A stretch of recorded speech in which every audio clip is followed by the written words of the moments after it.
सोच्नुस् त के होला यदि प्राचीन शास्त्रहरू केवल धार्मिक ग्रन्थ मात्र नभएर सिङ्गो सभ्यताको सोर्स कोड थिए भने। आज हामी इतिहासको एउटा यस्तै गहिरो र पुरानो बहसमा डुबुल्की मार्नेछौँ। ल, यही आइडियालाई समातेर अघि बढौँ है त। मानव इतिहासको सबैभन्दा प्रभावशाली ग्रन्थहरूमध्ये एक वेदहरूलाई हेरौँ। यी खाली भजन सङ्ग्रह मात्रै होइनन्, बरु यिनीहरू त एउटा सिङ्गो सभ्यताको लागि पहिलो अपरेटिङ सिस्टम जस्तै थिए। हो, वेदलाई एउटा समाजको अपरेटिङ सिस्टम भनेर सोच्न सकिन्छ।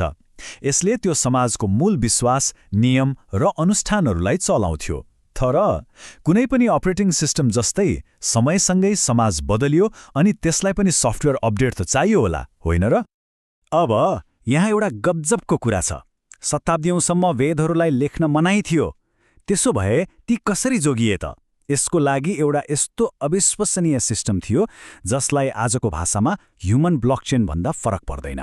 सोच्नुस् त, पुरै परिवारले यसको अलग अलग हिस्सा कण्ठ गर्थे अनि गल्ती नहोस् भनेर मन्त्रहरूलाई अगाडिबाट पछाडिबाट अनेकौं जटिल तरिकाले पाठ गर्थे। यही कारणले हजारौं वर्षसम्म यो ज्ञान एक रत्ती पनि नबिग्रिकन रह्यो।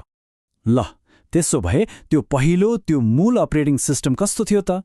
आउनुहोस् ऋग्वेदलाई हेरौँ, जुन वेदहरूको सबैभन्दा पुरानो संस्करण हो।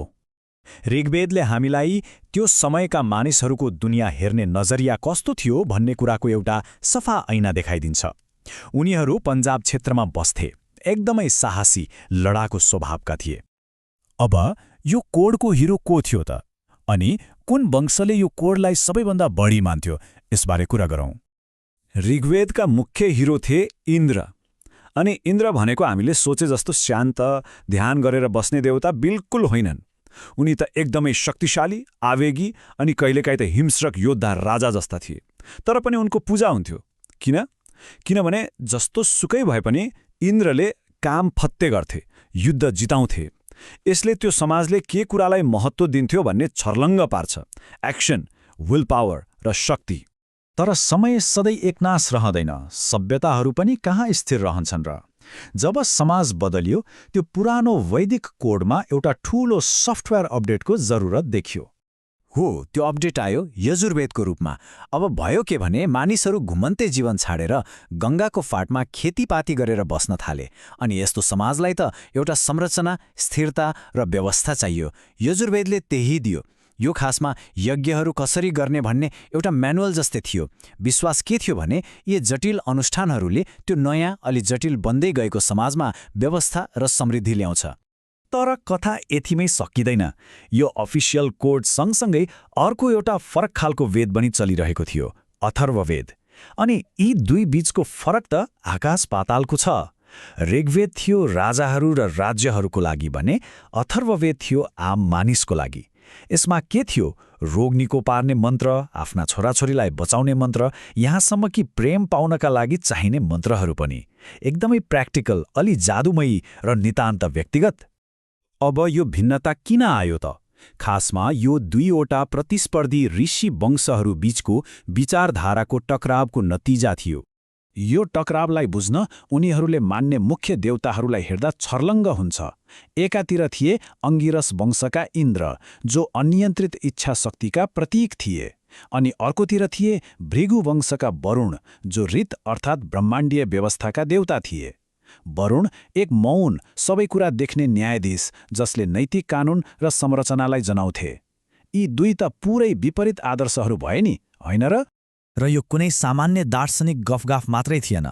इच्छाशक्ति र व्यवस्था बीचको यही द्वन्द्वले अन्ततः प्राचीन संसारको त्यो धार्मिक सोर्स कोडमा एउटा ठूलो विभाजन, एउटा फर्क नै ल्याइदियो। तर यो वैचारिक विभाजनले साँच्चै नै दुई फरक संस्कृतिलाई जन्म दियो भन्ने कुराको प्रमाण चाहिँ के छ त? कहाँ छ प्रमाण? प्रमाण साँच्चै अचम्म लाग्दो छ।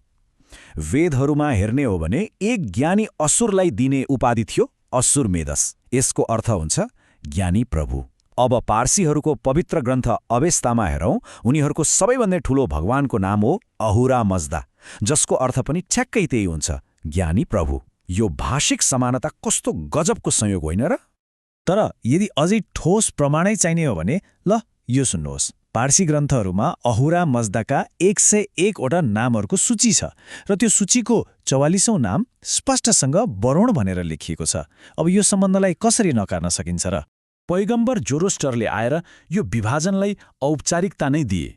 उनले इन्द्र जस्ता देवहरूलाई खराब सल्लाह दिने भनेर खुलेआम अस्वीकार गरे र त्यसको सट्टामा एउटै मात्र नैतिक ईश्वर अहुरा मज्दाको पूजा गर्नुपर्छ भनेर प्रचार गरे र यसरी नै संसारको पहिलो प्रमुख एकेश्वरवादी धर्मको स्थापना भयो। ल अब हेरौँ यो प्राचीन वैचारिक विभाजनले भारत र पर्सियामा कस्तो लामो समयसम्म असर पार्यो। भारतमा के भयो भने इन्द्रको बाटो अर्थात् इच्छा शक्तिको दर्शनले नै जित्यो भनौँ न। तर वरुण र उनको ब्रह्माण्डीय व्यवस्थाको दर्शनको के भयो त? के त्यो हराएरै गयो? गएन। भारतको एउटा विशेष शैली छ नि, यहाँ वरुणका गुणहरूलाई फ्याँकिएन, बरु मिलाइयो, आत्मसात गरियो। उनको त्यो महिमा, त्यो सबै देख्ने प्रकृति पछि गएर पौराणिक विष्णुमा समाहित भयो। तर भृगु विचारधाराबाट प्रभावित एउटा अर्को समूहले भने बेग्लै बाटो समात्यो।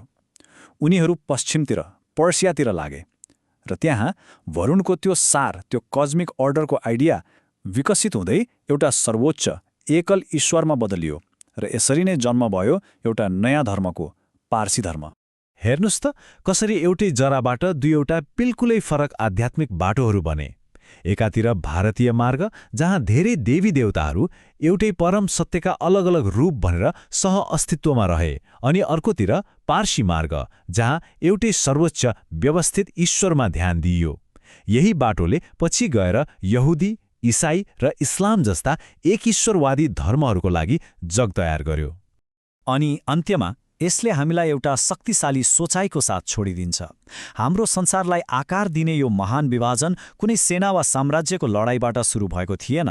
यो त केवल दुई ऋषि वंशहरू बीच भएको दुई शक्तिशाली विचारहरूको बहसबाट सुरु भएको थियो।